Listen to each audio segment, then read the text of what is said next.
Rabbi Joel Finkelstein from Memphis, Tennessee.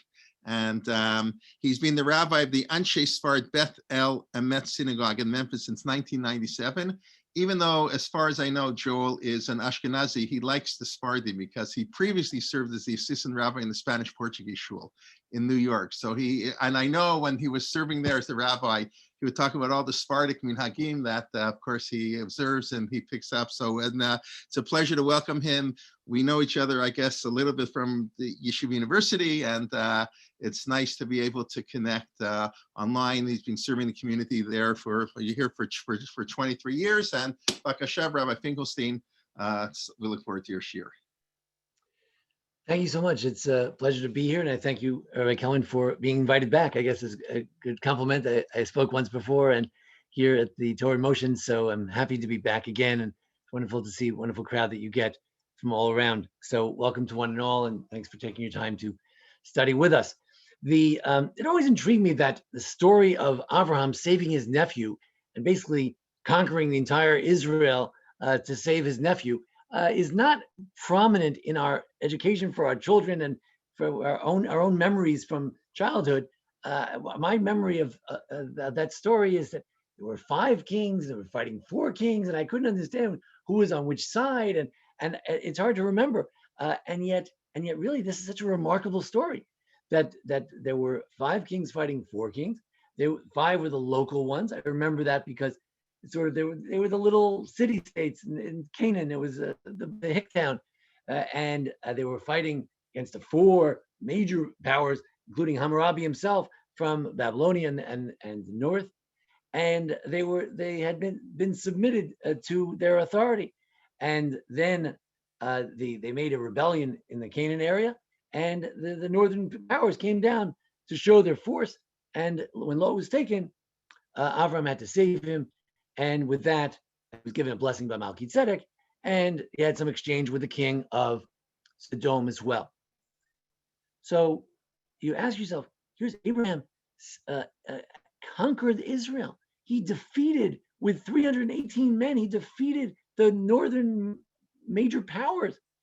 And this is not the major story that we focus on as for Avraham. All we can tell about is the tent, how many sides his tent was open on. Isn't this a remarkable story? So it made me wonder, how do we as Jews and throughout the centuries, how do we feel about Avraham the Warrior? Now I know that last night, Rabbi, help me out, Jay. Sokolov. Rabbi Sokolov, I haven't seen him in many years. Yeah. Rabbi Sokolov spoke about Avraham the Warrior from the Haftorah perspective. We will mention Haftorah briefly, but we want to look at what are the rabbinic attitudes throughout the centuries, the Talmud in the medieval period, more modern period, toward Avraham as a warrior. Was it valued that he won this war? So let's take a look. Let me share the screen with you. Rabbi Kelman, if you could just help me get there. You should be able to share. You are the co-host. Okay, great. Here we go. No problem. Terrific. Okay. So Avraham the Warrior, perhaps not the image we usually picture of Avraham. As some sort of warrior, but if he defeated all these people, he must be some kind of a warrior. So Rabbi Tzvi often points out that this story, 14 verses where Avraham is not even mentioned, where you're simply describing the battles between these different kingdoms, it's the only story outside of an outside war in Genesis or in the whole Torah. Who cares? There could be major wars that went on during let's say, the period of the Book of Kings. We don't even record them. We don't even talk about them. Because we could care less about the history of different kingdoms and who won and who lost. We're only interested in things, says Rav Meidan, the Torah is about our relationship with God. Anything about our relationship with God, we record it. We started with Adam, we ended the special relationship we have with the Korban Havayis, and that's the only thing Tanakh covers. Since there's no Nevuah anymore, we're not interested. It's not in Tanakh. What is this doing here? Why do you have a story of Vayibra Me'er Rafel, Melech Shinar? We have the Hammurabi, the king of Shinar, Arioch, from the Lasar, and Kedar Omer, he was from Elam, which is a Babylonian kind of a thing, and Tidal Melech Goyim, this other king, and they made a war against the locals, the Sodom king, the Amorah king, the Adma, and Tzvoyim, and Soar, the 5 places where we were eventually destroyed. he made a war against them, and they went on and they fought in different places. Who cares? Why are we talking about this? So we have two questions tonight. One is, what's the rabbinic attitude, the Jewish attitude toward Abraham the warrior? And number two, what's the point of this story altogether? The Rav pointed out an interesting thing, that Avraham is forced to choose between a culture of hedonism, who's that? Sodom and Amorah, and one of power. Power, the northern kingdoms were surely very, very powerful. And which side is Avraham on? He's actually on the side of Sodom and Amorah, which is our first question that should strike us. Why is he saving Sodom and Amorah? Who saved Sodom and Amorah? Right? It was like the Gulf War. We saved Kuwait, but we saved Iran. Right? That's what we basically did. We had all these casualties, so Iran would be the greatest power in the Middle East. So what is he doing? He's saving the hedonists. And says Rabbi Salvagik, Avraham realized that he's on no side. I once heard a talk from who wrote the book, The Prime Ministers. Avi Ner. Yes, he spoke in our shul, and he spoke in our shul once, and it's the whole story about him. And he said that Israel is amazing. We have no natural allies. Everybody's got an ally. You have the Asian states, you have the African states, you have Muslim states, you have Christian states, you have European states. What bloc is Israel part of? We're not going to join the hedonists. We're not going to join the power hungry, the Machiavellians. So where do we belong? Where are natural allies? And he realized that we have no natural allies. So that's an interesting lesson. If we ask, what is this story all about? It's about how there's this war, and you ask yourself, what's the point of this? Who cares? And the answer is, we don't care. But you're stuck. You're sucked into all kinds of swirls of history that you have nothing to do with, and you get sucked into it because you're there.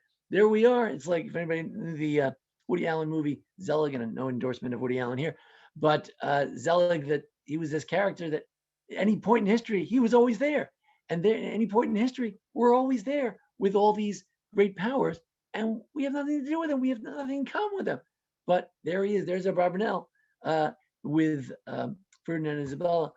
He has nothing in common with them. He's stuck with them. There he is. So that's one point of what this story is doing here. Now, when Avraham actually enters the scene of this 14 verses, it says Avraham heard that his brother was taken captive. He mustered his retainers, his students, his soldiers, his slaves. He was a rich man, so he had 318 servants, and he used them to Vayirdof Dan. He chased them all the way to Dan. It's an anachronism. Dan was not called Dan until later, but he chased them all the way from. He lived in Beersheba, went all the way to Dan, those are the basic borders of Israel. He went all the way up. So he went all out, and he saved them. So there we have it. Avraham Hagibor. It's Avraham, the great warrior, who leads the troops. And with 318 men, what does that remind us of? With 300 men, he was able to win the battle. Who does it remind us of? Gidon. Shimshon. Gidon. Right. Shimshon was a one-man show. But Gidon, with only 300 men, he could defeat, was it 3,000 or 300? But anyway, he did not use a larger number. He used a smaller number. There's a lot of similarities between Gidon, who destroyed the idols, like Avraham did in the Midrash, and Avraham Hagibor. He's like, and in fact, you had and sure, very excellent lecture last night. I'm sorry I didn't have a chance to look at all the materials or listen to it, but we read the Haftarah of the Shabbos, Mir Mizrach, who stirred things up from the east, because Avraham came from the east. Tzedek Yiregu Raglo. There's at his feet is justice. Tilfanav Goyim, in front of him, the nations fall, and Lachim Yard, he's sovereign over the nations. His sword is like dust, like dirt. So what is this business that his sword is like dust? So Rashi says there in Isaiah 41, Rama ke'afra kitulin kadam charbe, that he lifted up like dirt, the destruction. or with a sword or something like that. That he natanet charbo v'asosech chalim rabim kafar. He takes his sword and he's able to make many fallen soldiers like dirt. Vet kashtonatan marberugim.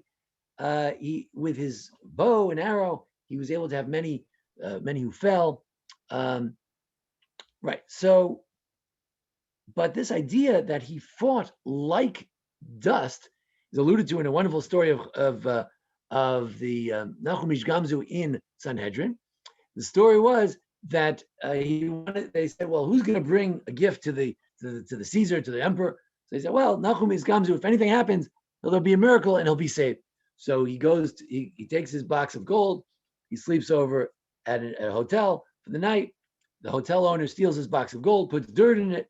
He goes to the emperor. He says, here's my wonderful gift from the Jews. He opens it up and there's dirt in there. They're about to kill him. And then Elijah the prophet came and appeared to them as Nachum's traveling party. And Elijah said to them, Eliyahu Navi said, maybe it's the earth from the earth of Abraham, who would throw dust and it became swords. And it would throw straw and it became arrows. Remember the straw from the verse before, the straw. So they examined the dust and they discovered it worked. There was a nation that they couldn't conquer. They took the dirt, they threw it at the other nation, and it turned into swords and they destroyed all the nations. So it's interesting. You have an idea that Abraham fought in a supernatural way. Not only do you have a Midrash that 318 is actually the gematria of Eliezer, and he only used one person, not 318, but he only used one soldier, namely Eliezer. But even if he used 318 people, he fought in a miraculous way with dirt. What's the significance of dirt? Why dirt? What's the association with Avraham and dirt? Afar. Right? He said he was Afar va'efer. Avraham is very modest. Later on, he's going to say that he's only Afar va'efer. He's only dirt. So somehow this very humble man is the great warrior. And maybe it's his dirt that his nothingness can conquer whole nations. So it's interesting. It's interesting. Okay. So there's a modern commentator in the Encyclopedia Mikrait. Encyclopedia Mikrait is it's a wonderful book. We have to be open to the fact that it's not from, it's not religious at all, and they have different perspectives. But sometimes they say interesting things. So, for instance, they said, "Zehim non Avraham." This is like an anthem, is singing the praise of Avraham. That's what this story is. He appears here as an amazing and benevolent kind of a hero. He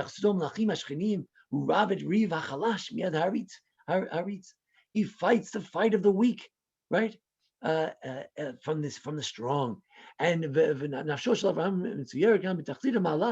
he has the highest soul of someone who's a great warrior. So this modern secular encyclopedia thinks that Avraham is portrayed here indeed as Avraham the warrior. I asked the question, is it really Avraham the warrior? Is that the image we have as Jews? I thought we were taught of Avraham is chesed, he's kulo chesed, he's the man of chesed, he's a warrior. So the Encyclopedia Mikrait, written in Hebrew, written in Israel, they say, sure, he's the Ramatkal, he's the head of the army. Terrific. I don't have any problem with that. That's great. There is a medieval French commentary. It's in Likud Michachmei Tzarfat Bereshit. It's on Al Torah. There's Amrafel. Kol ze Pirish Lagid Gulato Shel Avraham. The whole story here is to say the greatness of Avraham. She'elu Heimal Malchiot Echriv Kol Malchiot Shumone. All these in other words, these five nations were never able to defeat the four nations. And with Avraham's help, he was able to defeat them. That's why this story is here, to show the greatness of Avraham. They don't say the word Gibor or hero or warrior, but they say that the point of the story is that look how strong he is. He could do that which the five kings couldn't do. He did it. He repelled the four nations. Hoil Moshe is an interesting commentary. It's from an Italian rabbi in the 19th century, a little bit on the modern side, very interesting. So he says, after all the great thing, the conquests of all the 14 verses of how the northern kingdoms were doing so well, Avraham and his 318 people, they come and they make them run away. Here's a little twist. the Encyclopedia Mikrait was saying that he's a real warrior. That's what we're interested in. He's a warrior. That's what the story is. He's a warrior. So he says, and the French medieval commentary said, yeah, he did a great thing. He was able to, it's a great miracle. He defeated all these people. But the Holy Moshe says, well, the point is not that Avraham's a great warrior. What's the point? Lashema milchama, that to God is all wars. You don't need a big army. You can have two people. You can have Eliezer. If God wants you to win, and whoever God wants to win, they will win. So really, Avraham the warrior, is that the image we have of Avraham? Does this look like Avraham the warrior? Is that the image people draw of Avraham Avinu? Well, Reb David Tzvi Hoffmann doesn't like it at all. And you'd think David Tzvi Hoffmann's a modernist. He's a 19th century German rabbi. But of course, Germans were a little bit anti-Zionist or non-Zionist. I don't think David Tzvi Hoffmann was guilty of that, but there was an element of that there in Germany. And he says, "B'ta'ut choshvim rabim," with the great error, many people think they think the point of this story is to show that he's a great gibor, he's a great hero of war. No. There's nothing farther than from that in anything in all of Tanakh. Really? You mean David's not portrayed as a great warrior? I don't know. You think the Torah wants to portray its heroes as heroes of war? You know who's Gibor, you know who's a hero, someone who does God's will. Not warriors who are stuck in blood. What is the point of the story? It's all to tell the kindness.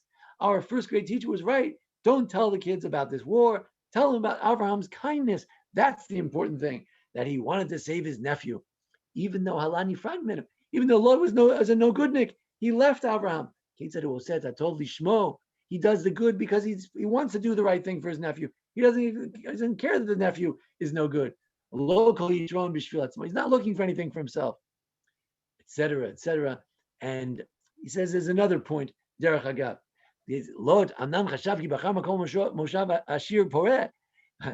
Lot thought he got a good deal. He got the best real estate in Israel, and it was like Gan Hashem, it was like Gan Eden over there. In the end, he got in big trouble, and he had a terrible time. And he had to be saved with this old uncle that he thought was, some kind of a hermit or something. In the end, he has to thank his uncle for everything that happened. Okay. And he says it's also interesting how Israel was a place of desire, that from the beginning of history, everybody wanted a piece of the action there. And we know that it's a passageway from the Middle East, from the Fertile Crescent, through the Mediterranean to the Greeks and the Italians. So we know that it gives you access. So many different points. So David Tzvi Hoffmann, number one, he totally rejects the notion of Avraham the warrior. I think that's ridiculous. Torah doesn't make that point. What is the point? To show his kindness. It's an act of kindness. And also to show wickedness. That's the futility of trying to live a hedonistic life. In the end, you need the rabbi to save you from your own nihilism. And also the notion that the land of Israel will always draw attention from others. I see we might have some comments here. Let's see what we got.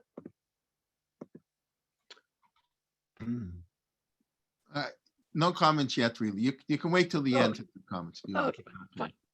Okay. And one comment. Along. Okay, we'll move along. A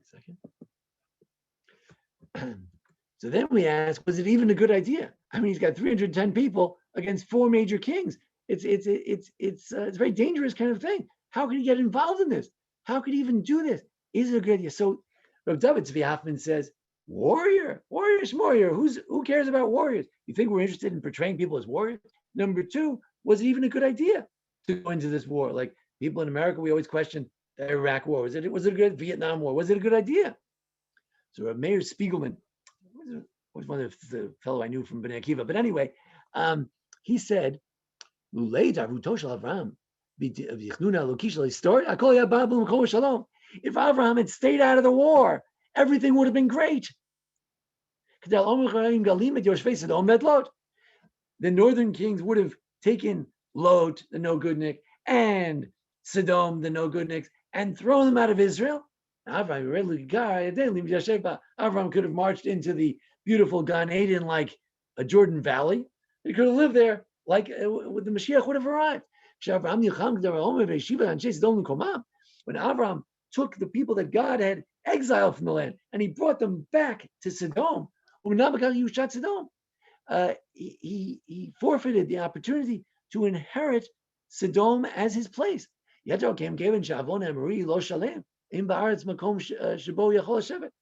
the Canaanites are not sinful enough to leave, so they're still there. The Sodomites, he brought them back. So where's Avraham going to live? Because of that, Avraham learns in this parsha that he's going to have to go into exile, leave Israel, and come back because the Amorites are not sinful enough to chase them out yet. So Mayor Spiegelman says, not only do I not like the idea of Avraham the Warrior, you could say we did a good job in Iraq, we did bad, it was a good military victory. It wasn't. It was an idea. The whole thing was a big mistake. This is a story of Avraham's huge mistake. As we'll see later, there's support for this in the Gemara as well. Now, some say that there are multiple messages, one of which is good old Avraham with his open tent and lots of chesed. By the way, the Bedouin tent is closer to open tent than other tents. The Rambam says in the Moreh Nevuchim, 350, that it comes for several things. Number one, a few undisciplined men who were not trained warriors defeated 4 mighty kings. That's number one. How Avraham sympathized with his relative. That's number 2. We mentioned that before. And he exposed himself to dangers of warfare in order to save him. And a third point we had not mentioned, how contented and satisfied Avraham was. At the end of the story, he doesn't even want to take a shoelace from the king of Sodom. He does the whole thing for nothing. He's only doing it to save his nephew. So we learn about the great miracle. He doesn't put it in miraculous terms. Oh, he does. He says at Hanes, it was the miracle. That's an important word there. So the miracle, again, it's about God. It's not about Avraham the warrior. It's about God, the miracle maker, who helped Abraham win with just a few people. So again, it's not a warrior thing. It's more of like Gidon, miraculous victory. That's something. The Radak, all the Provençals are very much influenced by the Rambam. They love the Rambam. They're the ones who didn't reject the Rambam often. And he says it shows, number one, trust in God, that the few could beat the many, as we say in Hanukkah. So it's about trust in God. It's again a little different twist. It's not about his greatness. It's not about the miracle. It's about how he trusted in God that despite the bad odds, as we pointed out over here, right, the odds were against him. I wouldn't bet on it. He still won because he had trusted in God. And one should sacrifice himself to save a relative. So that we saw before. So the Radak's new idea is about trust. So here we have Avraham the faithful, not Avraham the warrior, Avraham the faithful. The Rambam had Avraham, the kind person who sacrificed himself for others. The Ralbag says that it teaches us midot. He's always interested in what could you learn about how to behave, proper character. You should never lift your eyes away from people in your family. At a funeral today, if the brother had to pay for the funeral because the brother had nothing. You have to take care of your family. Even if the relatives are not behaving properly, you're annoying Aunt Matilda. You still have to save your Aunt Matilda. You should always help them, strongest hand possible. So now you might say, what kind of society is this? Everyone has to help their relatives? Is that a good morality? After all, we should be universalists. We should save people in other continents. That's what we should do, right? He says, no. The way toward a moral world is for people to take care of their family, their city, their country, etc. Ultimately, that will help the collective kibbutz, the medina. It will help the country. It will help the collective if everyone would take care of their own. And this, I think, is a very important point, that as Jews, if we could just continue to model for the world, you take care of your own. And if every community would take care of their own, we'd be in very good shape. So I think it's a very important point. One modern sort of Haredi commentary says, how can we help the wicked? After all, Lot was wicked and Sodom was wicked. How can you help them? He says, well, Lot is his student. He's his pupil.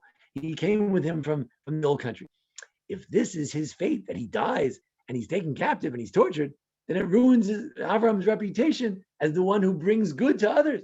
So he had to save him to save his reputation as a Rosh Hashiva. Look what happens to the Talmidim. They get sold into slavery and he doesn't do anything. So he didn't save him for himself, according to this Haredi commentary, but rather he saved him for the cause. Rabbi Soloveitchik said, "What do you mean? Why did he save him? He had to save Ruth's ancestor, right? The Mashiach is being born over here. You can't let Lot die. Lot is your brother. Every Jew could be the father of the Mashiach, right? He said he doesn't keep Shabbos, he doesn't keep kosher, he doesn't do this. He said, yeah, he could still be the father of the Mashiach. There's no question about it. When we talk about the idea that Avraham, was amazing, he saved his nephew, his relative, we have to realize that here the Torah is emphasizing a very important mitzvah, which the Rambam describes as Pidyon Shvuyim.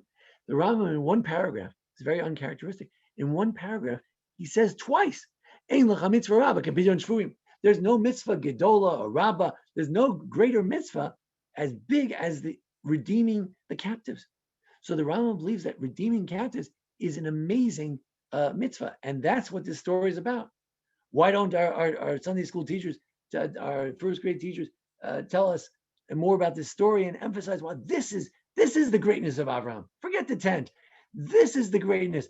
Avraham, they should make little toy soldiers and show the war, and don't bring the kids home with the little tents that they come home with. Bring them home with the toy soldiers and show that Avraham is the warrior and he saved his nephew, because one of the biggest mitzvahs is Pidyon Shvuyim. So maybe that's the value of this story. Another possibility is that it's a lesson about the wicked. We saw that. Who said that? We saw that before with the where was it? In the Rambam. We saw in the Rambam. Where was it? Who talked about that? About the wicked, that with the people who are born, who are prone toward hedonism, eventually they fall. It's also a lesson about anti-Semitism. Kind of mentioned that before, that the notion that Israel would attract a lot of attention in the future, right? That people would come to Israel and want to attack Israel. The Christians, the Muslims, everybody wants the Turks, even Hitler, everybody wants a piece of the action in Palestine, right? In the land of Israel. So we talked about that. And here's another one, a lesson about anti-Semitism. The Tzror Hamor, that I once spoke about in Toronto when I was in Toronto once, only there twice. But I spoke about the Tzror Hamor. He was a Spanish exile. He finds a rabbi job and he's living okay in Portugal. And then, of course, they converted everybody in Portugal and he has to escape. But before he escapes, he buries all his books they had worked for years on, and he buries them under a tree, never sees them again. He has to wander from place to place. It's a terrible story of Tzror Hamor. I was going to talk tonight about another topic. If you're interested in Tzror Hamor, take a look at what he says about Hagar. He has a lot to say about Muslim persecution from Muslims based on the Hagar story. But in any event, he says, what's the story here? It shows you that Pri Rishaim Nefila, the fruits of the wicked is that they fall, right? Because the people were so wicked in Sodom, they eventually had a terrible fall. And then he says the following. The whole reason for this war, it's not an outside war. You see, Davidowitz wrote the book, the war against the Jews, that the whole World War II is really about the Jews. He said, "What? That's crazy. No, it was really about economics and money and politics and this fascism." He said, "No, it was really about the Jews." He said, "Really? Is that possible? A war against the Jews?" And here you read these verses, and you have the northern kings and the southern kings, and the 5 and the 4, and you say, "What is this all about?" And you say, "You know what it's about? It's not an extraneous story. It's all about the Jews. He makes a claim that's very midrashic. He says, you know why he fought against Sodom? Because he heard that Avraham lived over there, and they knew that Lot was over there, so they came specifically to attack against the Jews. It's a war against the Jews. Now, again, whether this is a good reading of this story, I would question that. Is it a good reading of history? I think very often the question of the Jew is behind a lot of headlines in the world. After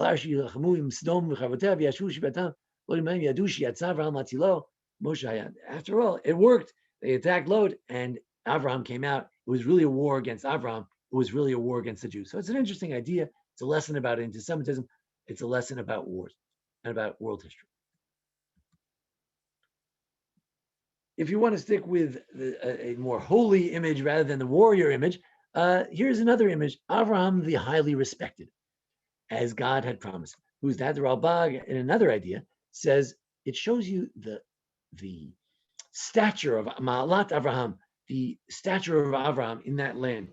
Even though he was a ger, right? He was a stranger in that land. He didn't come from, he was a Hebrew, came from the other side of the Jordan. He had tremendous respect. The king of Sodom and the king of Malkitza of Jerusalem, Shalem, came to greet him. And nobody would eat until he did. And with that, Hashem shows that he fulfilled his promise. So again, it's not just about Avraham, how prominent Avraham is, but it's about how God keeps his promise to Avraham. And again, as readers of Tanakh, we always have to think, is this story is about this on the human level, and what's the God lesson? So on the human level, oh, look, it's nice. Avraham, our ancestor, had all this prominence. But the God level, it's saying God fulfilled his promise that Avraham would have a great name, Agadla Shemecha, as we say at the beginning. However, going back to the theme of Meir Spiegelman from the Kon Herzog, there is this Talmudic idea that Avraham made tremendous mistakes here, that Avraham, the warrior, whether we like the warrior or we don't like the warrior, the whole war was done in a wrong way, according to the Talmud. There's some major mistakes in this war. Let's take a look. The Gemara in Nedarim 32a. Amar Rabbi Lazar, Avraham Avinu Mishtadu Banav Mitzrayim Atayim Veser Shanim. Why was Avraham punished? The end of this story, shortly after this story, 2 stories later, Avraham is told, oh, by the way, you're going to be slaves for 400 years. What did I do to deserve that? What's wrong? So he says, you know why? He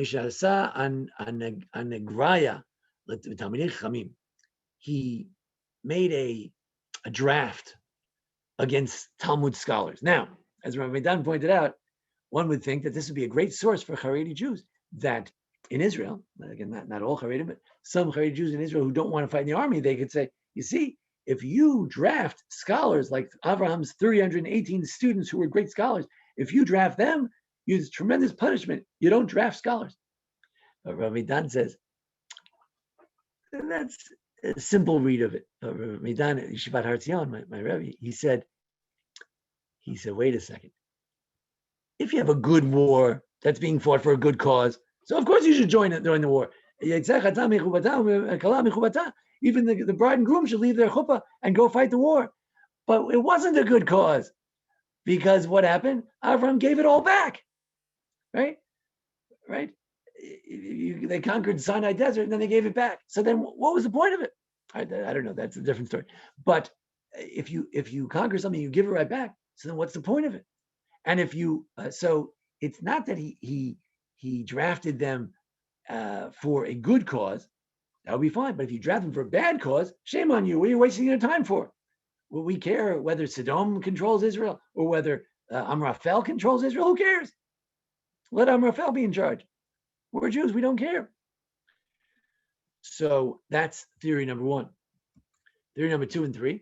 So one is not related to our topic today, that Avraham in the end of the Parsha questioned God. Maybe that's why he was punished. Okay. Rabbi Yochanan says that it goes back to this story. Sodom,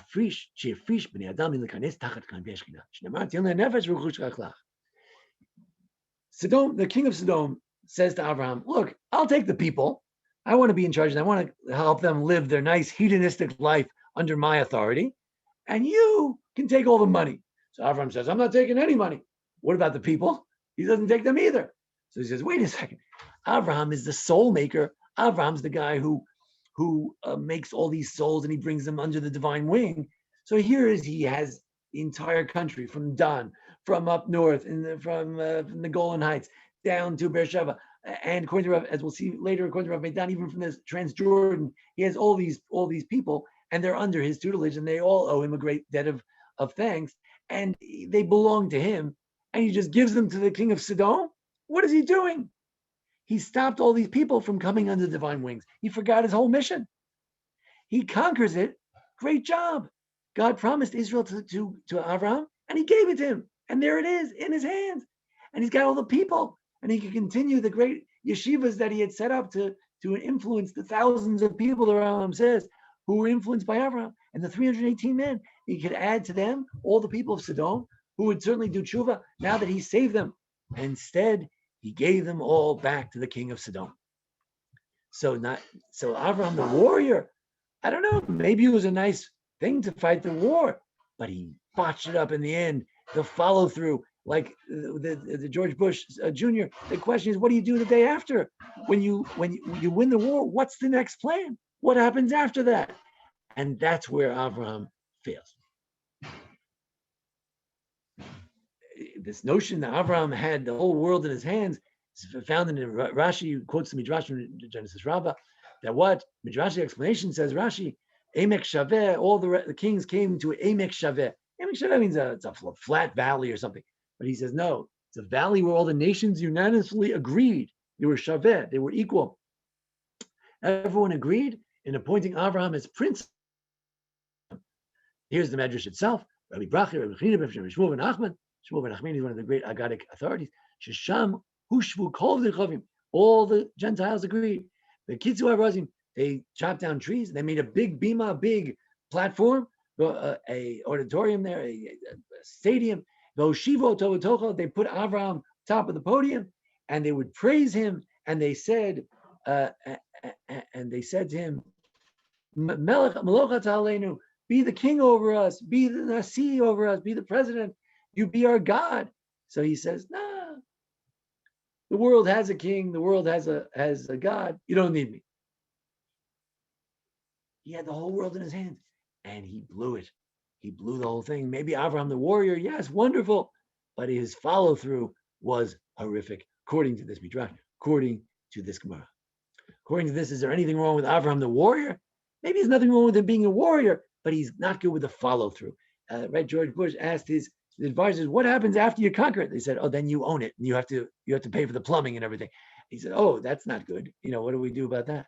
So it's the follow-up. That's where he failed. Come back to that in a moment. Just one last aside, two last aside. Some say no, it's about Israel. This is about this war is about the borders of Israel. This is Avraham making a first conquest on Israel. The Gemara talks about the Kedusha Rishona, about the Kibush Rishon. I think the Rabbi Yochanan talks about that Avraham's acquisition of Israel. That was the first Kibush, the first acquisition of Israel. And Meidan says there are these verses at Hazuzim Baham. He says, the Chori Baharam Seir. You read these verses, you say, what is this talking about? The geography of Haram Seir and the Zuzim, what is this talking about? We'll read the first chapters of Deuteronomy. Where are those areas? Where did this war take place?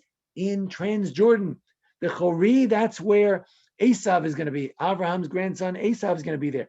The Zuzim are the giants that were conquered on the other side of the Jordan, where Og and his friends and up in northern Transjordan and in the Golan Heights, that's where they were. It shows that Transjordan is part of Israel. It's not that Abraham simply went from south to north in modern Israel. He also went to Transjordan. It's all about this. It's all about Jabotinsky. It's all about the two sides of the Jordan. Rav Shimshon Val Hirsch makes an interesting point about Israel as well, and that's as follows.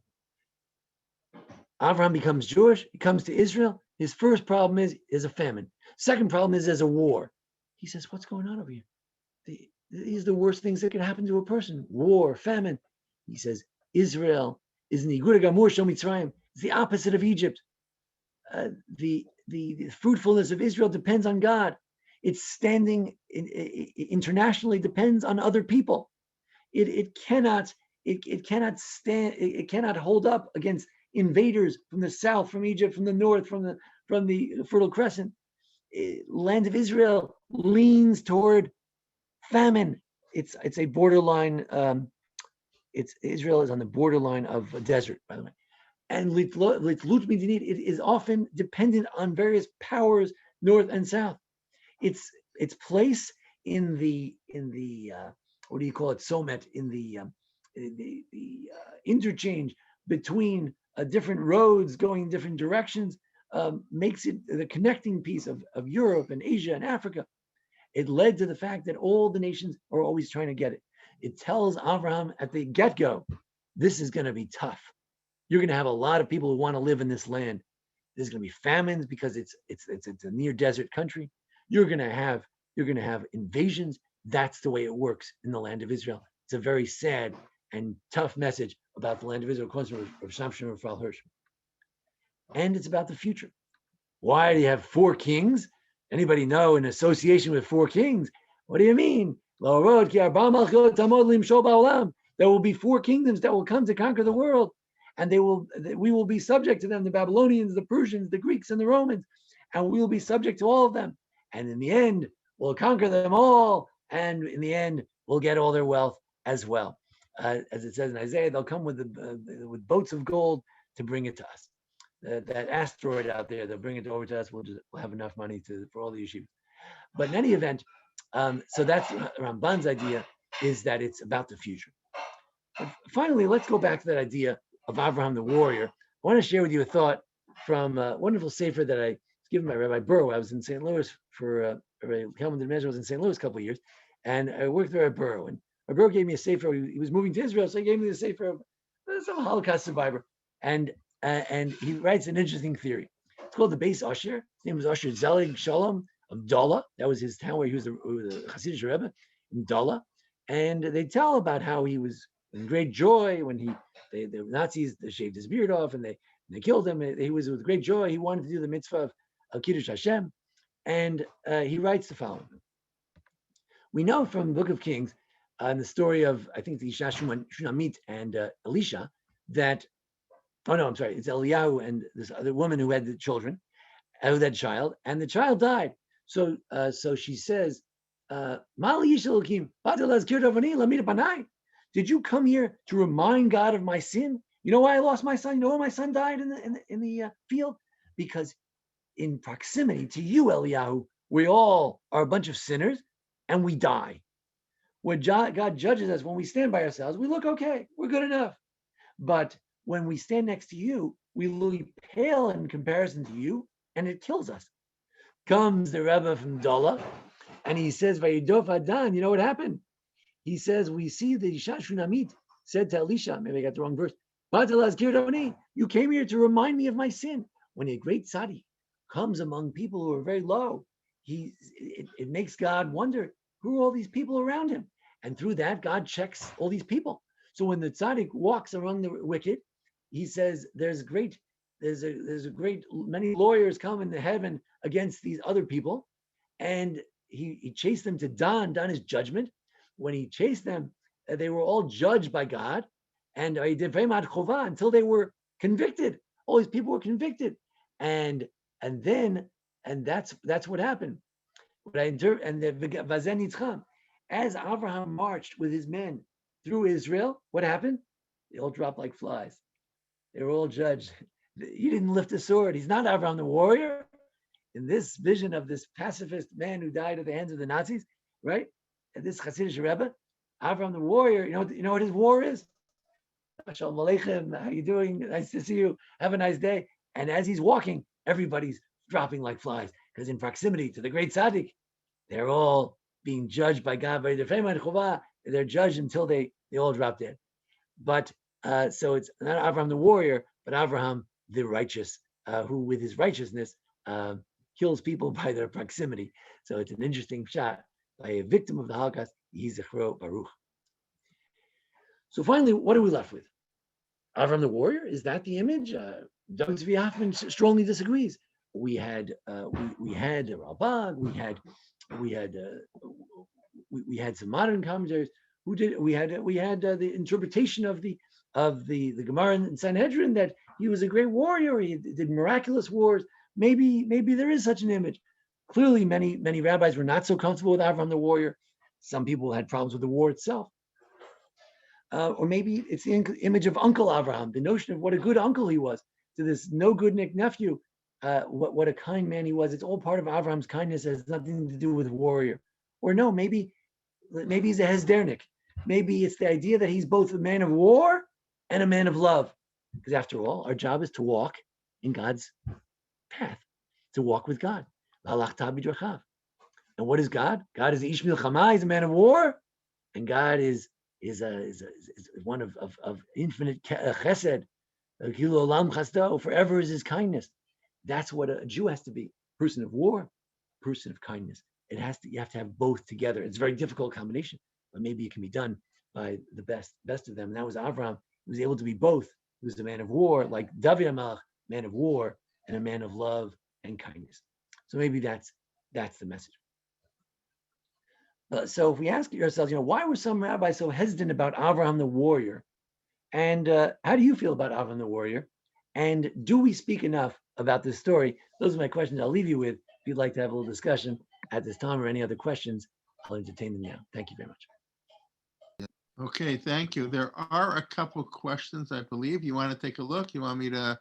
Let's take a look. Sure, we can take a look. Let's see. Yeah. Whatever you'd like. Okay, here, I'll just, you can take a quick look. Okay, when were there two Israelite states? They were not natural allies. What do you mean? When there were two Israelite states, they were not natural allies either, right? Even Israel itself can't be an ally with itself. It's true. It's a good point. Enlarge the text. I'm sorry. Avram entering the war against 5 kings. Oh yeah, I always say 310. Yeah, I'm sorry. It's 318. Yes, 318 is correct. Correct. Very good. And thank you, Naomi N. And